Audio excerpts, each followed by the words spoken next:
हरे कृष्णा। ओम नमः शिवाय। आप सभी को दिन शुभ है। आज कार्तिक मास महात्म्य में 25वां और 26वां अध्याय कथा।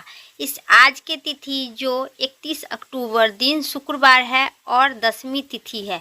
तो सुनिए मंचित और श्रद्धा भाव से कार्तिक मास महात्म्य की 25वां अध्याय कथा। इससे पहले नारद जी बहुत दुखी और भावुक से कहे। आगे कहानी सुनिए। तीर्थ व्रत और दान इत्यादि करने से समस्त पाप नष्ट हो जाती है, मगर प्रेत योनि में रहने वाले मनुष्य को इसका अधिकार नहीं होता है। तुम्हारे दुख को देखकर अत्यधिक दुखी हूँ। नारद जी ने कहे, जो कार्तिक मास के कथा आवश्यक सभी प्रेम से मनुष्य योनि जरूर सुने, और तुम्हारा दुख दूर किए बिना मुझे संतोष नहीं होती है। तुम्हारे पाप बड़े भारी है, क्योंकि यह तीनों योनि में बहुत बड़े पाप करने वाले को ही इस योनि प्राप्त होती है, और प्रेत योनि तो थोड़े पुण्य से नष्ट कभी नहीं हो सकता है। लेकिन मैं तुम्हें इस योनि से आवश्यक ही छुटकारा दिलवाऊंगी। इसलिए मैं जो कार्तिक मास का व्रत किया है उनका आधा पुण्य तुम्हें देता हूँ, क्योंकि यज्ञ दान तीर्थ से सब निश्चय ही कार्तिक मास के व्रत के पुण्य के समान नहीं होती है। देवर्षि नारद जी बोले, हे नारद, इतना हक कर धर्मदत्त ने उनको ओम नमो भगवते वासुदेवाय यह दारकर मंत्र सुनाए और तुलसी का जल के ऊपर छिड़का। बस फिर क्यों था, क्षण भर में वे प्रेत योनि से छूट प्रज्वलित शिक्षा के समान दिव्य रूप धारण कर लक्ष्मी के समान सुंदर हो गए।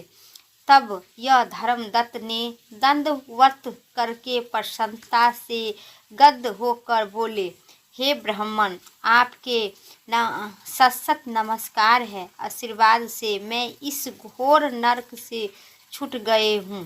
मुझे आप सागर में डूबती हुई के लिए आप नौका के समान है। नारद जी ने कहे, हे राजन, अभी कहल इसी प्रकार का कहती हूँ। वह पर विष्णुगण एक दैदित्यमान विमान लेकर आए। विमान के द्वारा अप्सराएं और गण बैठकर धर्मदत्त के उनके देखकर प्रणाम किए।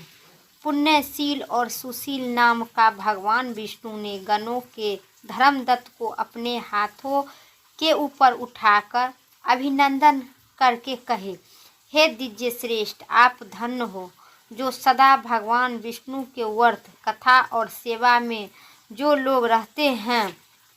आपने जो अपने बाल्यकाल में पवित्र और शुभ कार्तिक व्रत किया था, उनके आधे फल से कहला पुण्य जन्म के 31 पाप नष्ट कर दिए हैं।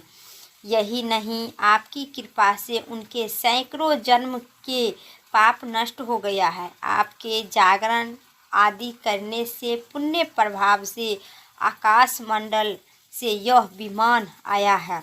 हे ब्राह्मण, अब हम इस भली भांति को भोग से युक्त वैकुंठ में जा रही हूँ। आपके दान पुण्य के प्रभाव से यह भगवान विष्णु के पास रहेंगे।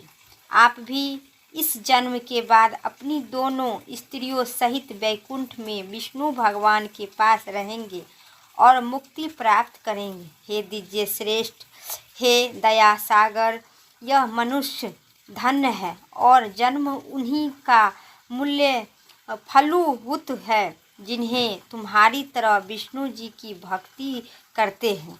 क्योंकि भगवान विष्णु अपने भक्तों को भला क्यों नहीं देते हैं।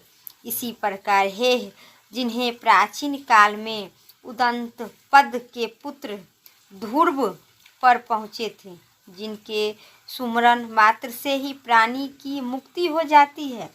प्राचीन काल में विष्णु जी केवल अपने नाम से स्मरण से ही आपके द्वारा पकड़े हुए हाथी को हस्तना योग मुक्त करके जय नाम देकर अपना प्रशासन बना लिए थे।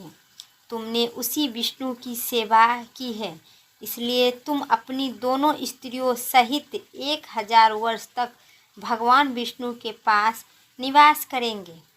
जब तुम्हारा पुण्य क्षीण हो जाएगा तब तुम सूर्य वंश में अपनी दोनों रानियों के साथ राजा दशरथ के नाम से प्रसिद्ध होंगे तथा यह कलहा तुम्हारे आधे पुण्य की भागीदार होने के नाते तुम्हारी तीसरी भाग्य होगी। भगवान विष्णु पुत्र के रूप में तुम्हारे पास रहेंगे और देवताओं का कार्य करेंगे। विष्णु भगवान जी ने प्रसन्न करने वाले तुम्हारे कार्तिक मास का व्रत से अधिक महत्वपूर्ण यह दान तीर्थ इत्यादि और कोई भी नहीं होगा।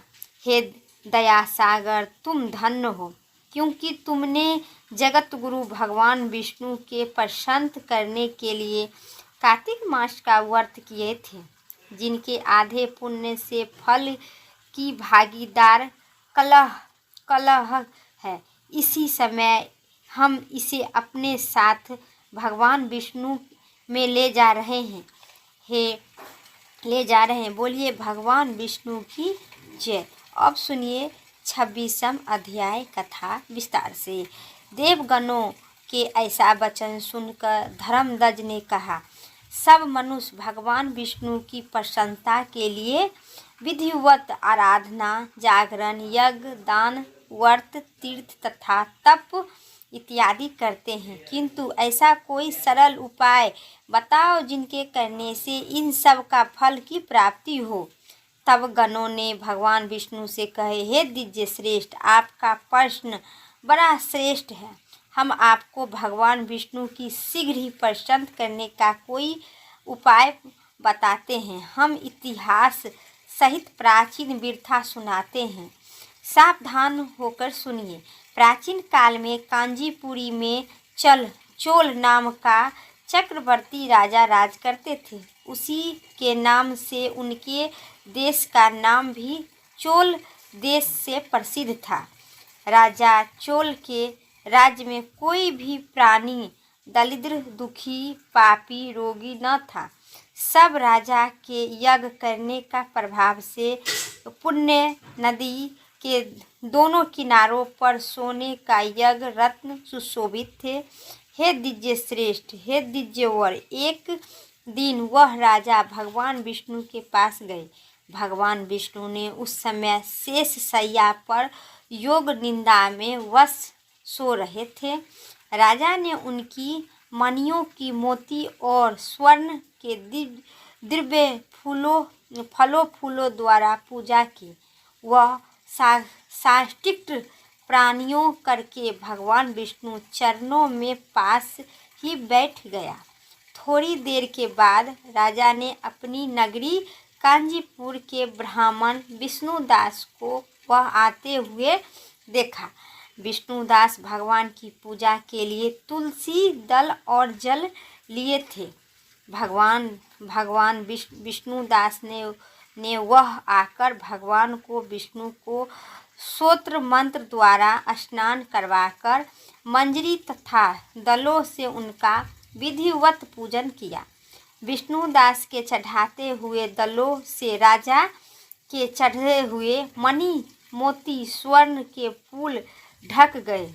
राजा यह देखकर क्रोध भर बोला, ढोंगी मूर्ख, तुमने मेरी चढ़ाई हुई मणियों, मोतियों और सोने के फूलों को तुलसी दल से क्यों ढक दिया है, सारे फूल से ढक दिया है। तू भला भांति करना क्यों जानते हो नहीं? क्यों ने तूने मेरे किए पवित्र सिंगार हो बिगाड़ दिया है? राजा की इस बात सुनकर भगवान विष्णुदास को भी क्रोध चढ़ आया और वह राजा को गौरव के तुलना समझाकर कहने लगा, हे राजा, तुम भक्ति करना नहीं जानते हो। तुमने अपने धन को घमंड है। बताओ, आज से पहले तुमने भगवान के कितने व्रत किए हैं? देवगण ने कहा। ब्राह्मण के ऐसा वचन सुनकर राजा ने घमंड से हंसकर कहा, हे प्रियवर, प्रिय, भगवान की भक्ति के अभिमान से यदि तुम ऐसी बात कहो रहा है तो मैं मूर्खता हूँ, तू मूर्खता है। तेरे जैसी भिखारियों ब्राह्मण में भगवान की भक्ति की कितनी है, क्योंकि तुमने आज तक भगवान की प्रसन्नता के लिए कुछ भी नहीं किया है, तो मंदिर की ही बनवाया है। तुम भला इस प्रकार भक्ति का जैसी तुम कर रहे हो क्यों गर्व करते हो। यह जितने भी ब्राह्मण बैठे हैं, मेरी बात को ध्यानपूर्वक सुनो और देखो कि भगवान विष्णु की दर्शन मुझे होते हैं या कि तुझे। इसके बाद भक्ति की संबंध में आप लोग जान लेंगे। देवगण ने कहा कि ऐसा कहकर राजा अपने महल में चला गया और वहां जाकर उन्होंने अपने पुरोहित मुदगल को आश्चर्य बनाकर विष्णु यज्ञ आरंभ किया। उन्होंने उस यज्ञ में अनेक ऋषि मुनि महाकर बुलाए, उनको बहुत सा अनाज और नगदी रुपया दक्षिणा देकर उनका उत्तर विष्णुदास की अपने मंदिर में ही रहकर भगवान की प्रसन्नता और पूजा विधिवत किया व्रत करने लगा। उन्होंने माघ तथा कार्तिक मास के व्रत किए, तुलसी के वन का एकादशी का भगवान विष्णु के द्वादशी अक्षर मंत्र का जाप किए।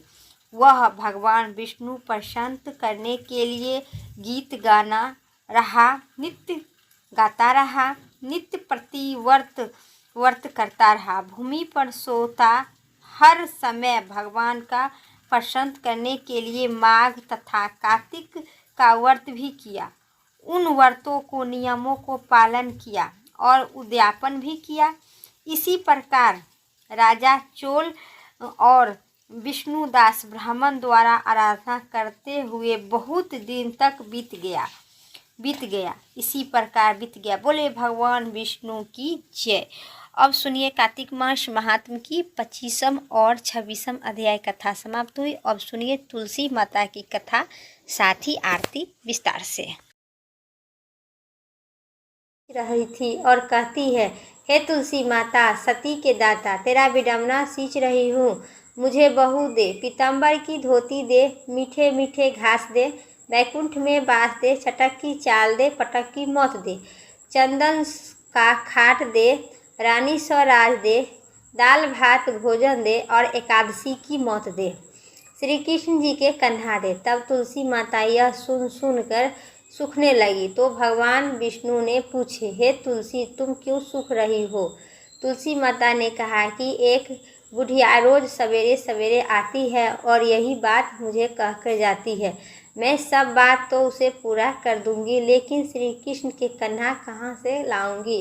तो भगवान श्री कृष्ण बोले, जब बुढ़िया मरेगी तो मैं अपना कंधा देने के लिए आऊँगी, तू बुढ़िया माई से कह देना।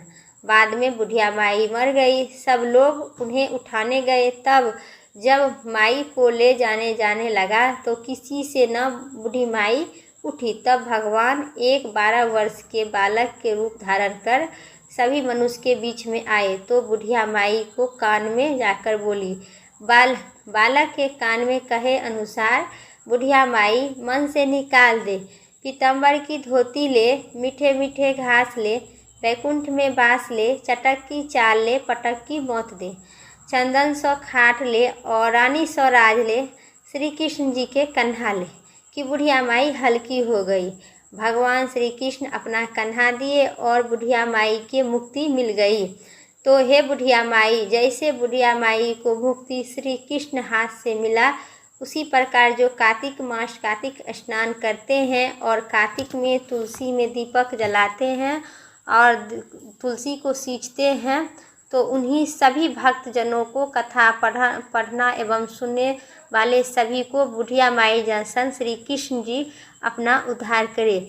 श्री कृष्ण हे बुढ़िया माई, जैसे श्री कृष्ण भगवान बुढ़िया माई के मुक्ति धाम दिए, उसी प्रकार सभी को मिले। बोलिए तुलसी माता की जय।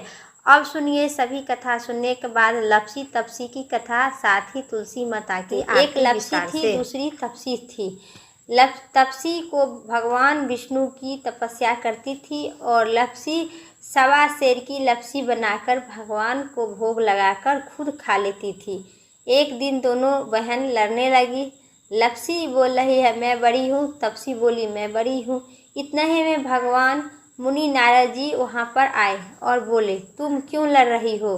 दोनों लप्सी तपसी कहने लगे कि मैं बड़ी हूँ, ये छोटी है, ये बड़ी है, वो छोटी है।